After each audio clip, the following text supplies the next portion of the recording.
Please join me in welcoming Representative Keith Ellison.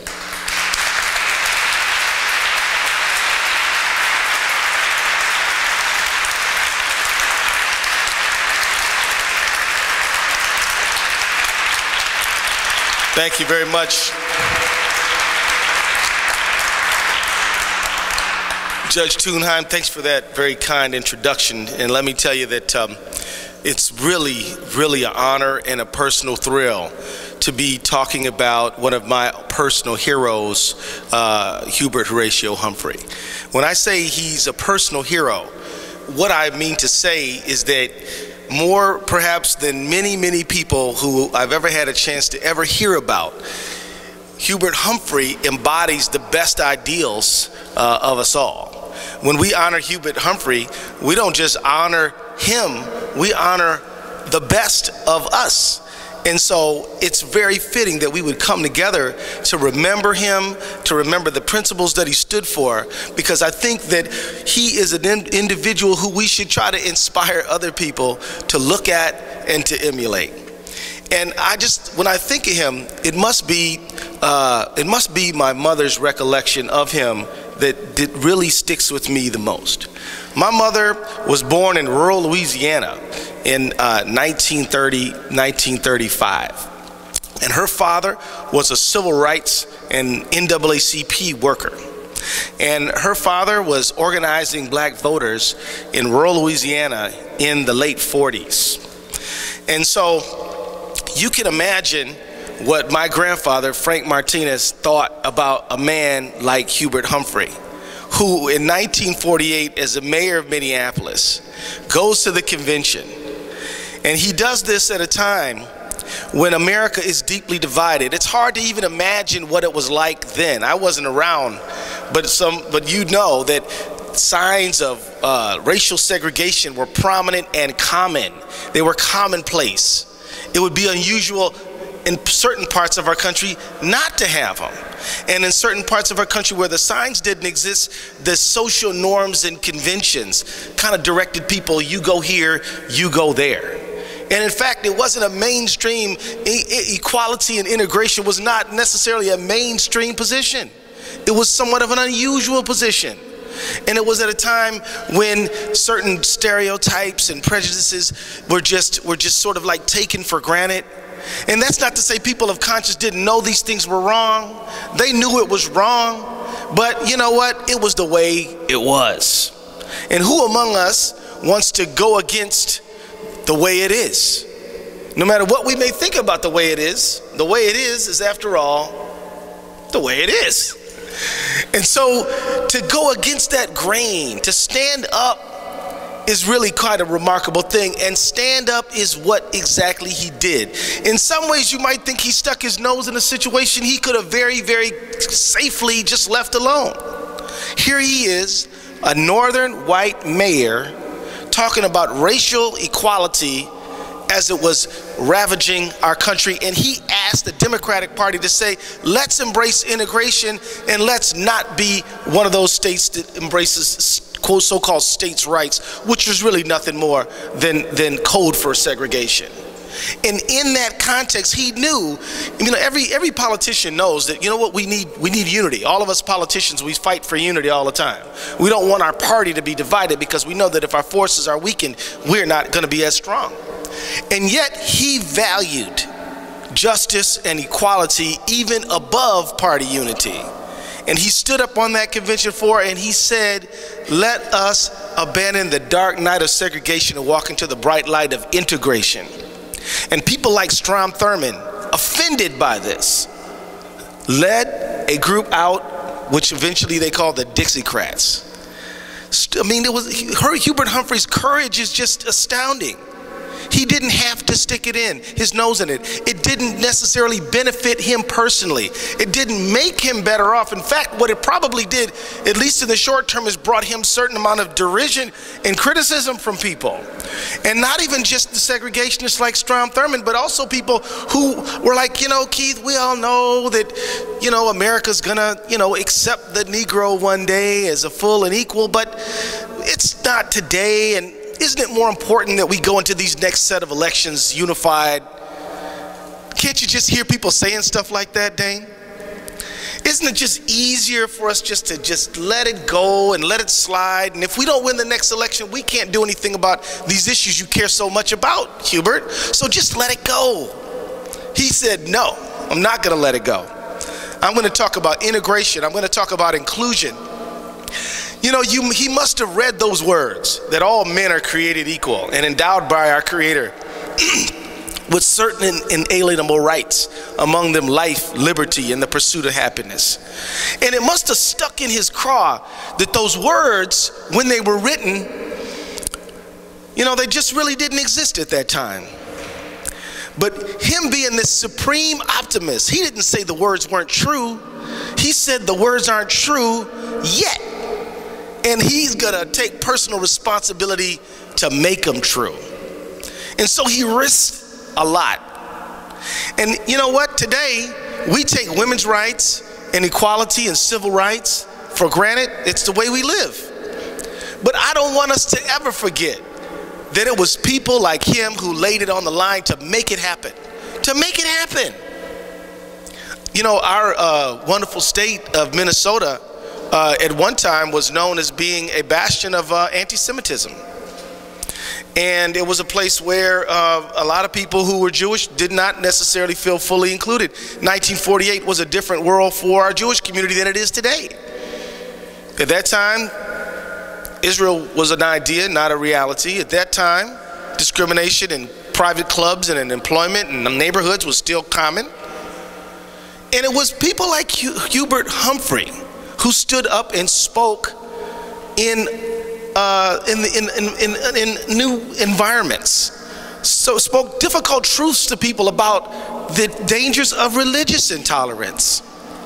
Humbert H. Humphrey speaking about racial inclusion, speaking against religious intolerance, speaking up for the common working man and woman, a man of tremendous courage. And I want you to know that we have not licked every single problem that the world is facing. We got a lot of problems, and we have conventional prejudices today. Just like we had conventional prejudices then, you know, that we all kind of knew, well, things are going to get better. We know they will. We know eventually segregation will go away. We know eventually women will get their rights. But precedent today would be not the right time. But we have those kind of things going on in the world we live in now. I'm telling you that it's not the government's business on who you should love or be with. We have conventional prejudices, folks. I'm telling you that as we have fought in this country for religious tolerance, for Catholics, for Jews, we gotta have a country that says that it's okay to be Muslim too. I'm telling you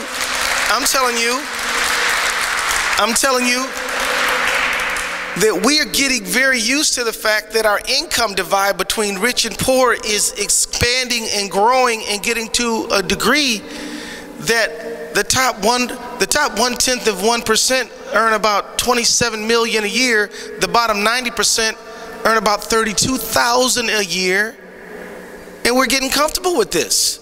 We're getting comfortable with unemployment rates nationally around above 8%, and even in Minnesota around 6.3%. When the Humphrey-Hawkins bill was passed in 1978, posthumously, it was considered a national outrage that unemployment would be 6.3%. And now, nationally, we would be jumping for joy if we could get down to 6.3%. We have conventional prejudices. We have conventional prejudices, folks, and Humbert Humphrey wouldn't stand for any of them. Because we know that because he fought them, and he stood, and it wasn't easy, and it was hard. And I'm telling you that there's a big difference between simply being an activist for a cause and being a politician who actually has to be responsible for outcomes and results. I've been both. He's been both. Many of you have been both. And you know that when all you got to do is stand up for your issue, let everything else go to the wayside. We're fighting for the thing we're fighting for. But when you get into a role where you have to sort of get enough people under a tent to move in a certain direction so that everybody is okay with the outcome, even if they're not getting everything they want, that's a little tougher. It's a little tougher. Doing politics is like that Rubik's Cube. You move one thing and then the other thing's out of alignment. And so you always are trying to struggle to get everybody under so that you can do something good for most people. It's not easy. And yet he took on that challenge. And he didn't ever blink from that challenge. And I'm so proud and I'm so honored that he didn't blink from that challenge, because if he blinked from that challenge, if he thought about what was expedient, what was convenient, if he thought about how it just wasn't the right time to stand up for civil rights, then we don't know what kind of world we would have today. I'm telling you that all of us, Amy, Al, Tim Walls, myself, we stand on Humbert Humphrey's shoulders. We are absolutely dependent upon the guiding star that he lit for us, and other people who are, icons of Minnesota political history, icons of American political history. People like Paul Wellstone stood on Humbert Humphrey's shoulders. And we owe him a tremendous debt of gratitude. And so on this day when we're gathered together in the city hall where he was the mayor, I think that we can maybe all feel his spirit in the room just a little bit. And I want to invite you to slow down and close your eyes and let a little bit of who he is and who he was soak into who you are. Because when he left this earth, he went from being contained within his physical body to being shared by all of us. And we should let his spirit of courage, of audacity, of absolute spellbinding oratory be in all of us. We should let his spirit of optimism, what an optimistic guy. You know what? We've all heard corny political speeches. And yet, Humbert Humphrey was able to say things that actually would sound corny if somebody else would say it, but just sound absolutely inspiring when he said it.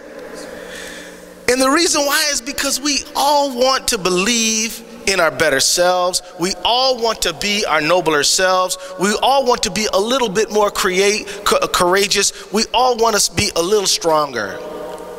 And at a time when we are having massive fights in America about who belongs, who is included, whether there is enough for us all, we need to think about Humbert H. Humphrey. Humbert H. Humphrey. He said there's enough for everybody.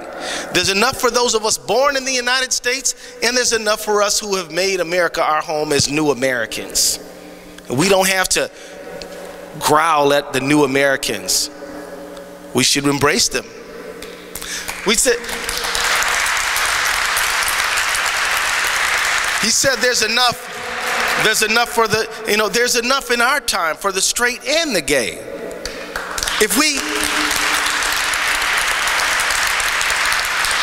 We're not going to run out of marriages if we let gay people get married. It's not like we only have a certain number and we have to ration them, right?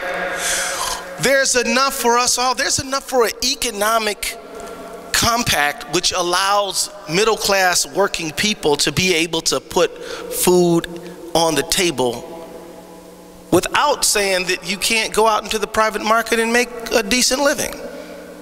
Humbert Humphrey stood for these ideas that we should have a big, fat middle class and a strong, sturdy ladder to ascend up to it. These are values worth fighting for today. And I just hope that we don't get too nostalgic about Humbert Humphrey, because the things that he has to teach us are as important now as they were when he was fighting those historic battles.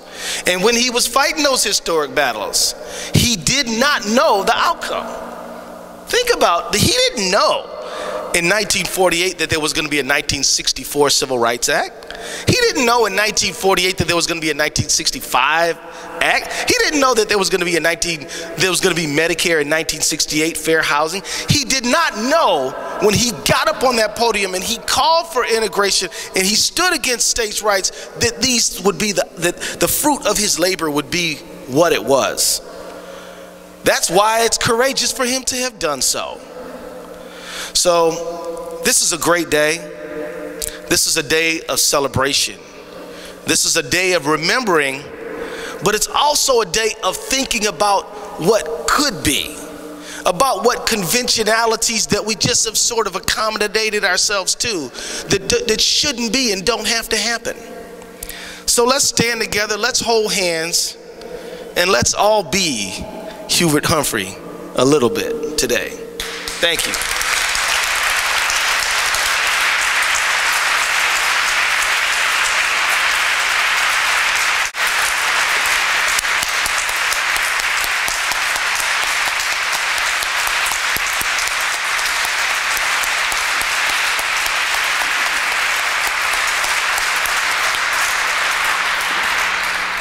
Congressman Ellison has time for a few questions and answers if we have some today. Let me ask one first before I ask you in the crowd.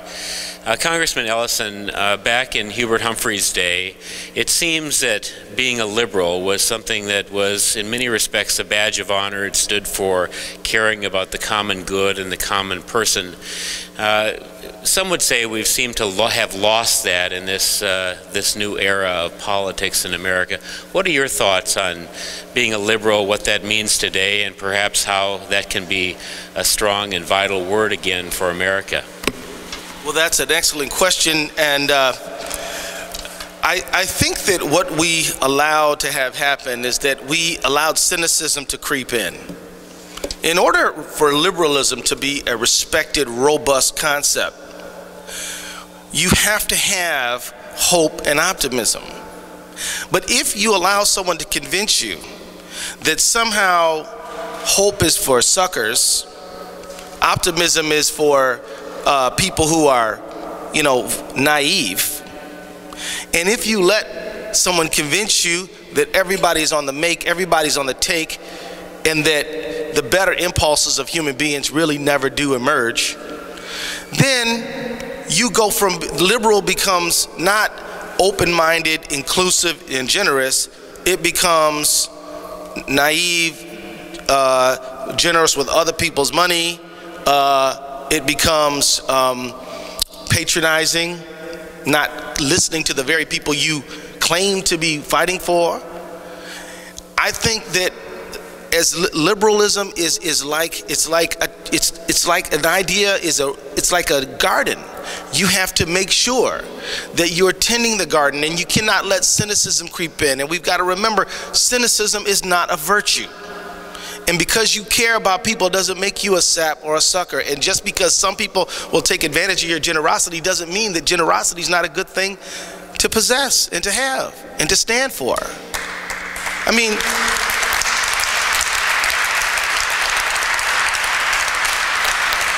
cynicism is always lurking. Have you noticed that? I mean, look, in the last few years, we passed historic health care. We regulated tobacco. We passed children's health insurance for them. We regulated Wall Street. I mean, we have got 100,000 fewer people in Iraq than when the president started. We've done some amazing things. And yet, because every wish wasn't fulfilled when we were out there yelling, yes, we can, some of us are like, well, I don't know, I'm not sure. Hey, you need to get sure. Because the fact is that we've done exceedingly well. And high expectations are good, but unreasonable expectations are not that good. And we've got to, we got out there, we were all out there yelling, yes, we can, yes, we can. And somehow that morphed into, yes, you can, yes, he can. And we've got to put the yes, we can back into it. So I think a sense of joint purpose, a sense of shared value, and to always be on the lookout, because people will try to pass themselves off as smart, clever, in the know, and really all they are is cynics. Liberalism is good. I am a proud bleeding heart liberal.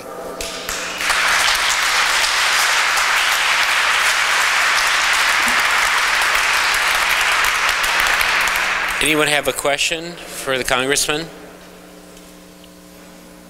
Yes, go ahead.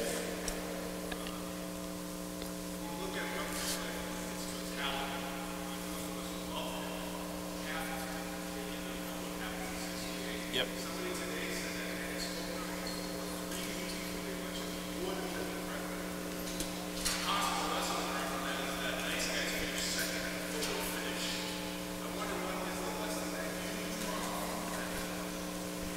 Let me repeat that for our viewers online here. The question has to do with 1968, when Humbert Humphrey came so close to being president and perhaps didn't denounce the war in Vietnam at an appropriate time and perhaps lost, and because of that, and what lessons do we take from that today? Well, you know, one of the things that qualifies Humbert Humphrey as a hero in my mind is that he was not somebody who fell out of the sky. He came up out of his own mother and grew up right amongst us in this community, right? Well, I know he's from South Dakota, but he grew up, he's a real person. And he has every doubt, every fear. He has all of the things that saddle us and keep us from being less than great, right? And yet, despite all of those encumbrances, despite that humanness, he was able to somehow be great and marvelous and courageous even still. And so I don't want anybody to doubt, you know, what Humbert Humphrey stands for, despite what they might have had him do regarding the Vietnam War. I will say this though, it is very important to understand that we don't look to our heroes to give us every answer, right? When I think about decisions and votes I have to take on issues of war, I think about a prodigy of Humbert Humphrey, a fellow by the name of Paul Wellstone, who a few weeks before a big election in 2002 was faced with a decision about whether to vote to authorize invasion of Iraq or not. And he, you all know the story, he pretty much told his staff, well, this is going to be it, guys. We're probably going to lose, but I'd rather lose than endorse this war, which I think is the wrong thing. And he got out there and he said he was going to vote no, and he did vote no. And what happened to his numbers? I mean, that is not, I mean, the smart money wasn't on that happening, right? There are folks who study this stuff, they would not have guessed that. So, you know, I don't claim to know every detail. There are folks around here who know what happened in 1968 in far greater detail than me. I'd really love to hear what they have to say. But drawing on an example within my own memory, I can say that that you know, we do need to stand on and learn from history and recognize sometimes there are moments that we need to seize and sometimes there are moments that are missed. But we keep on reflecting upon history so that we hopefully will do it better next time, because for sure each and every one of us will be up to bat next time, and we will be called upon to make a decision. And we'd be very well served if we made decisions half as well as Humbert Humphrey ever did.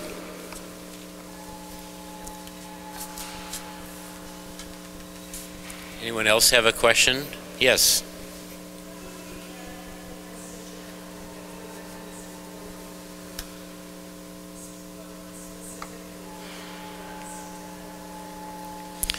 Thank you, Nancy. The question is, how do we get the message out that government is good and government helps people, contrary to some of the messages heard today? Congressman? Well, you know, this is a moment to affirm the importance of government. Government is how we live together, right? Some things the government's none of their business. Your family decisions, the government should stay out of it, right? That's not their business. But certain things, like our roads, our bridges, our quality of water, how we defend ourselves, how we promote public safety, these are all critically important things that we do together. I would say that the only way to stand up for the idea of the public interest is for us to all individually take personal responsibility to shout it from the rooftops. The thing is, one of the great things about Humbert Humphrey is that he made, not only did he look like he was confident and strong with what he was saying, he literally helped other people find their voice. I mean, other people who, you know, very few could rock the mic like Humbert Humphrey. But the truth is that we all found a way within our circle to sort of voice some of the things that he didn't teach us. We already knew it. He just kind of injected us with enough will to say it. So the fact is, you know that quote about, you know, go to the street corners, go to the barbershop. You know, he's rallying people to get out there. This is the kind of thing that we've all got to do. I'm telling you, there's not one single leader on the scene today who can elevate this idea that government is good and helpful and makes people's lives better. It is the collective responsibility of each and all. And you got to do it at the water cooler at your job, in your book club, at your coffee shop, and you got to have some examples. You got to have some examples like, wait a minute, the GI Bill, was that a good one? Right? Well, what about the fact that, the fact that America has one of the highest rates of home ownership in the country? I think that's actually been a good thing. What about the fact that you can drink the water? What about you can eat the meat? Are those good things? I think they're okay. What about our public universities? What about public schools, which have educated? I mean, the fact is, all these things have been of tremendous value, and it's very difficult for people to speak. What about cops? I mean, you know, police officers, firefighters out here protecting us every single day. The public sector does great work for us. Now, we should never be make the argument that it doesn't need constant review, constant reform, but what doesn't? And here's the other thing. As a proud defender and a former business person myself, I think it's a myth to say that private sector has all the answers. I mean, and I say this as an advocate for people who go into business, and as a person who was a business person myself. Look, Lehman Brothers, WorldCom, who saved General Motors cookies? Would we have an American auto industry but for the government today? No, we wouldn't. I mean, look, I think it's a good argument to be made that would we have an economy if it wasn't for the government? It was the government that, TARP, by the way, the Troubled Asset Recovery Program, actually, we're getting all that money back and we saved the economy doing it. It was a very unpopular vote at the time. I voted for it on that Monday and on that Friday. Neither one were fun, but I thought it was the right thing to do. I tell you this, government needs constant review like everything. Private sector does not have all the answers. As a matter of fact, the private sector, in my opinion, is like a train. Now, getting on a train will get you somewhere quick, won't it? It carries goods and services, right? It's a good thing. We need the private sector. But do you really want a train running without a switchman, right? Without somebody putting coal in it or whatever fuel they use nowadays? You know, somebody knows, I don't. It needs constant care and attention or it'll run off the track. And when it runs off track, it's disastrous for us all, right? So we all need to take personal responsibility for the public good. And it can't just be Obama or Humbert Humphrey or any individual leader saying it. It's got to be all of us who do that.